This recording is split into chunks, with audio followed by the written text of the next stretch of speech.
There's a scripture verse for today, very simple and one you're familiar with, from Luke chapter 1, verse 38. Then Mary said, "Here am I, the servant of the Lord. Let it be with me according to your word." Then the angel departed from her. So a few things to remember.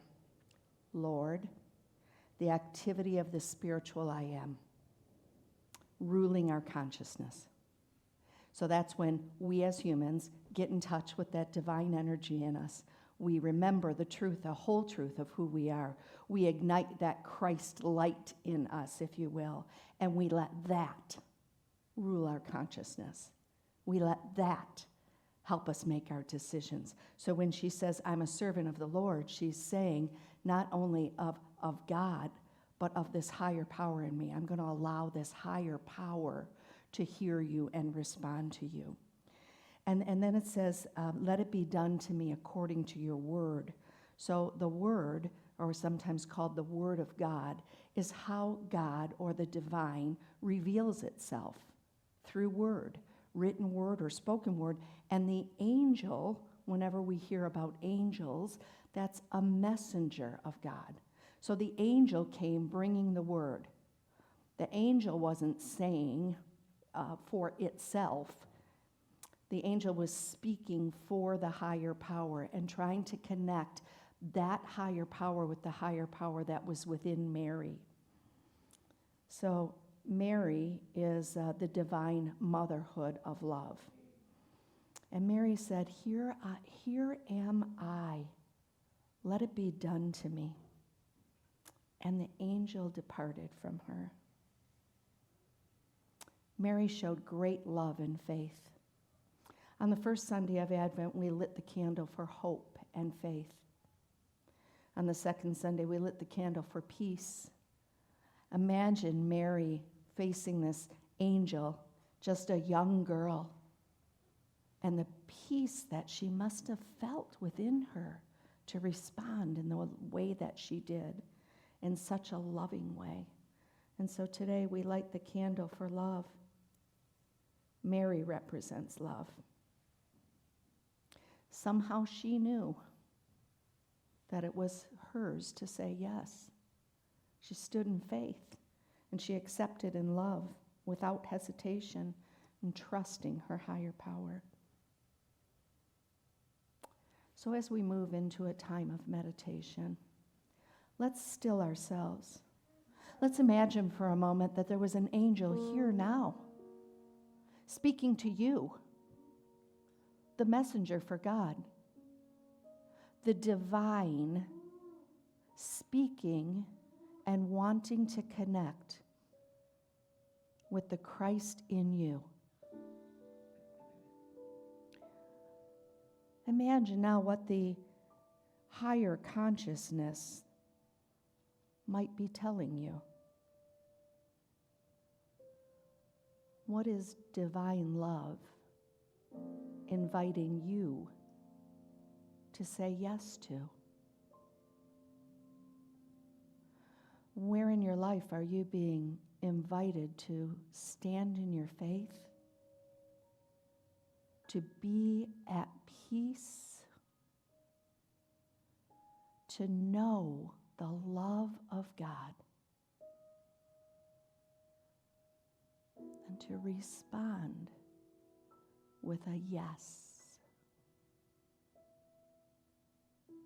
So as you relax here and just take a moment, gently breathing in and out, dismissing any thoughts that might try to lead you astray, and listen to the angels calling you into your divinity,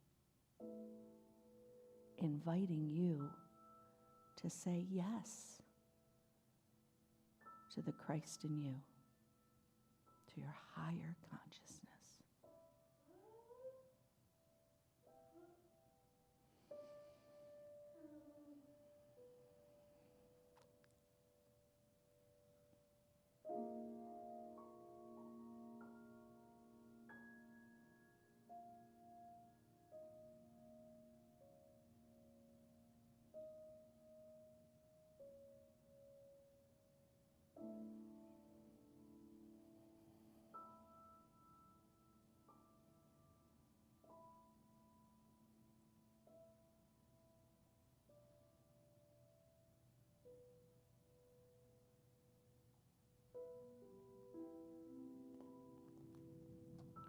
trust. Trust the message of the divine that comes to you often in the stillness. Know that your yes response could make an amazing change in your life and in the world. And remember, Mary could not have known all that was going to happen to her in the days and weeks and months ahead. And yet she stood in her faith and she lovingly said yes. You may not know what's coming next for you. We can't possibly. And yet, when you stand in your faith, trusting your higher power, allowing yourself to be at peace, knowing that you are a being of love, your yes will come easy, and amazing things will happen. As we come back into the presence of this room and proceed through our service, hold that love in your heart. And know that though you may not know the next step, you will be supported every step of the way when you say yes in faith.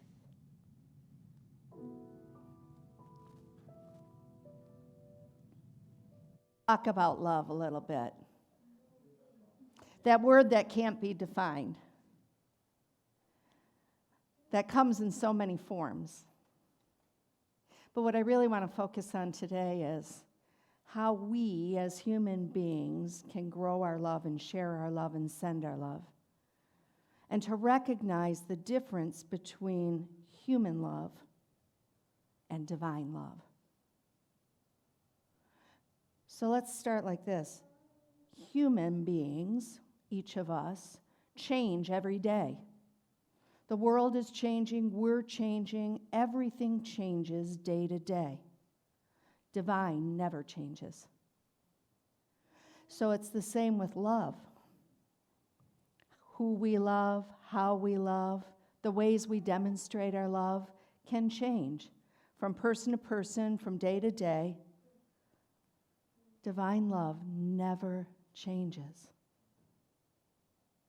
Human beings sometimes want people to earn their love, or they get their feelings hurt when their love is not reciprocated.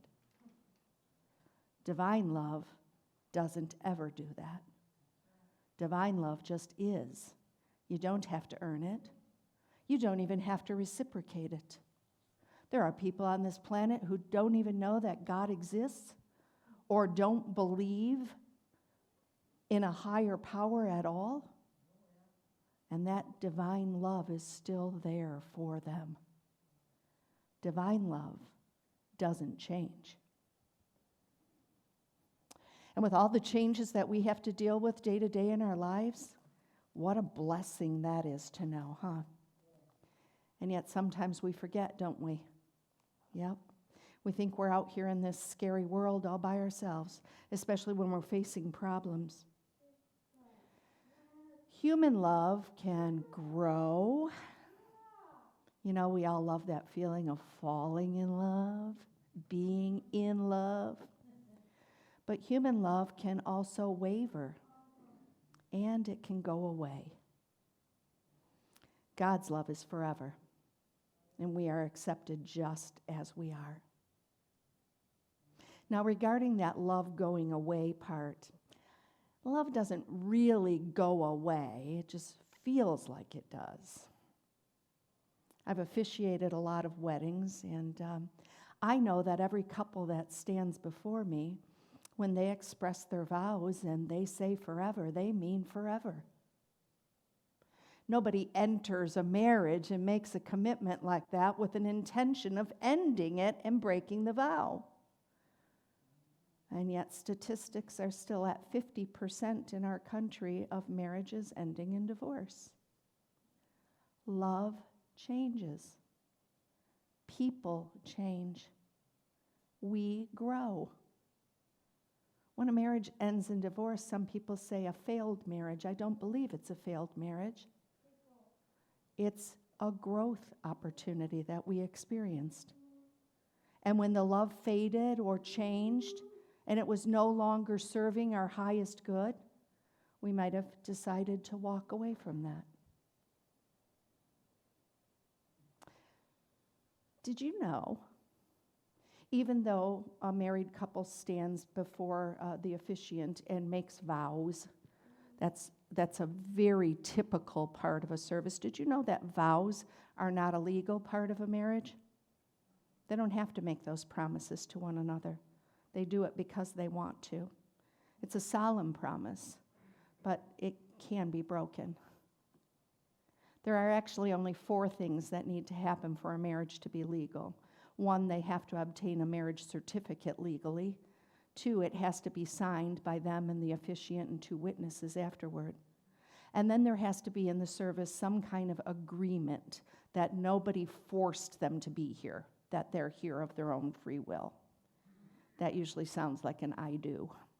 And then there has to be a proclamation by the officiant that says, by the power vested in me, and where that power comes from me, by the state of Michigan. For me, it's by the state of Michigan and Unity Worldwide Ministries.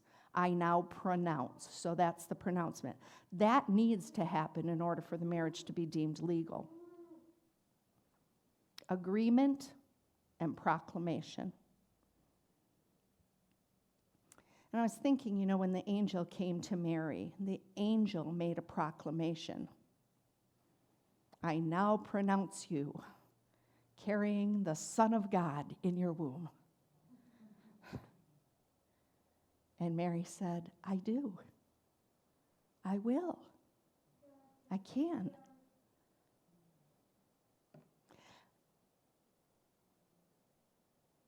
Now, even though marriages can end and relationships, loving relationships can end, can we make the agreement within ourselves that we are going to continue to love no matter what? Can we carry enough love in us that we have love to share?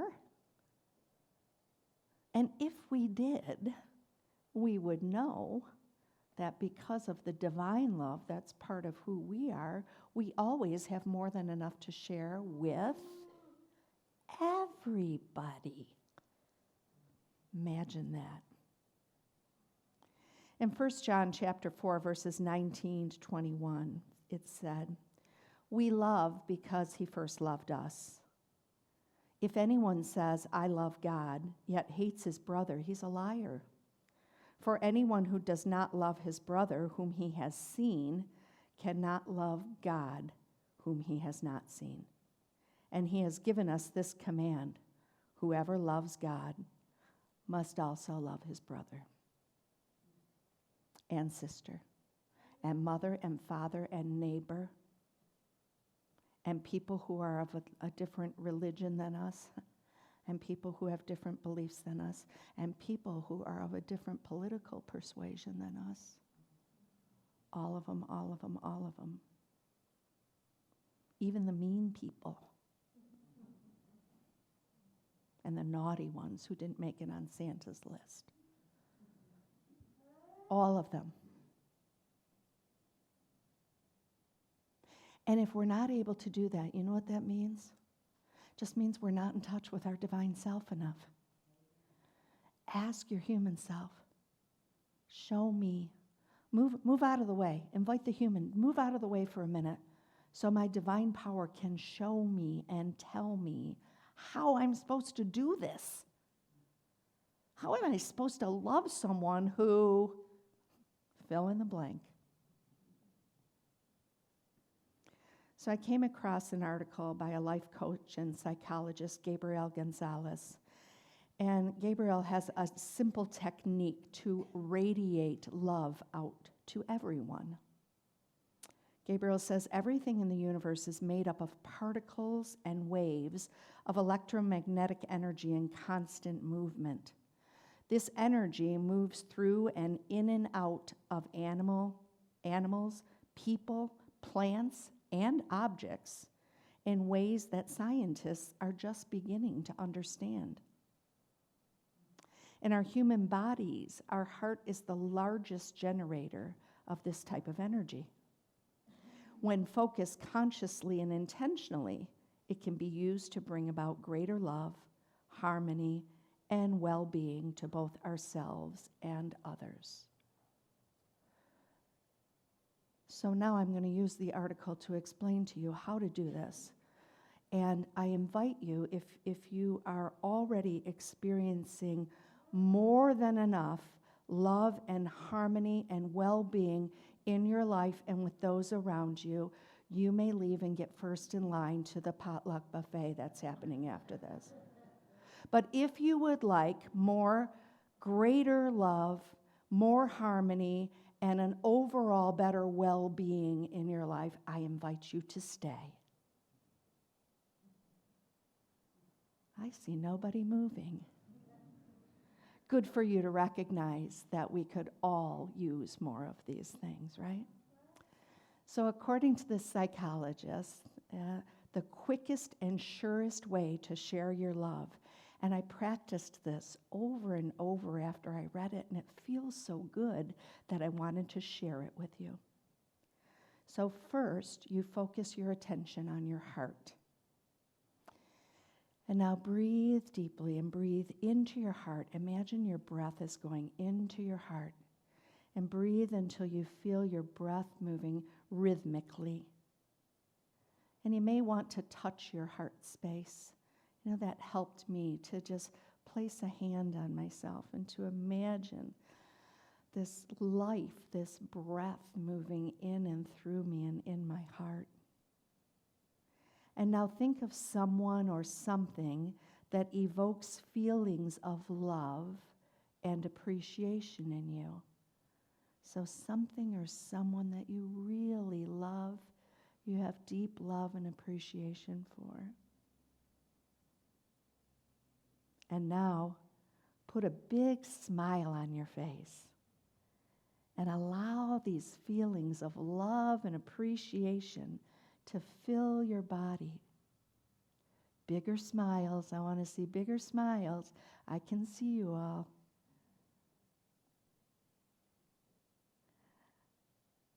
Now think of a person that you want to send love to. Radiate this energy, this feeling of love and appreciation from you to them. Remember, this can be someone that you might consider an enemy. But if we really want more love and peace in the world, we've got to send that love out to everyone. So think of who you want to send love to. Divine love. Not because they deserve it or because they earned it. Who do you want to send love to? And as you think about them, make sure that you keep smiling and feeling the feeling of love and appreciation as you're sending it. And if you're not feeling it inside of you, you can't send it. Now finally, feel the appreciation for yourself as you send this energy out to everyone else. And know that you're making a difference in the world by sending out this love.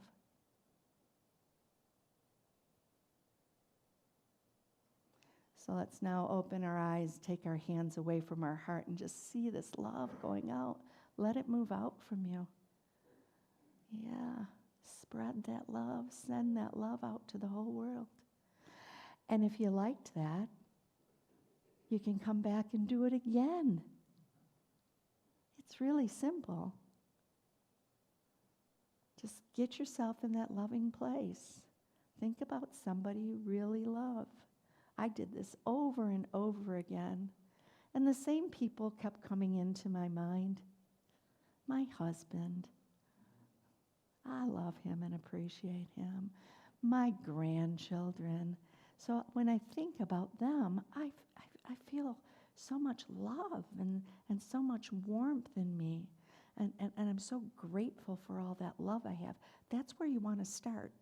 Start in that place where you really know love and feel love and appreciate love. And you smile, because that shifts your energy. You smile just thinking about them. And decide who you want to send that love to. Maybe somebody who doesn't ever seem to express love. Let's send love to the Grinch. You saw what happened when they did that, right? How big did his heart grow that day? If all you do is smile, that alone can have a profound effect on your overall well-being. So can you commit to doing that more until the end of the year? The busy time of the year, people are running around feeling a little crazy in a lot of places you go. Share a smile. Send some love their way. From Colossians chapter 3, verses 12 to 14, as God's chosen ones, holy and beloved, clothe yourselves with compassion, kindness, humility, meekness, and patience. Bear with one another. And if anyone has a complaint against another, forgive each other. Just as the Lord has forgiven you, so you must also forgive. Above all, clothe yourselves with love, which binds everything together in perfect harmony. So as you're dressing up in your holiday attire in the next week or so, remember to clothe yourself with love.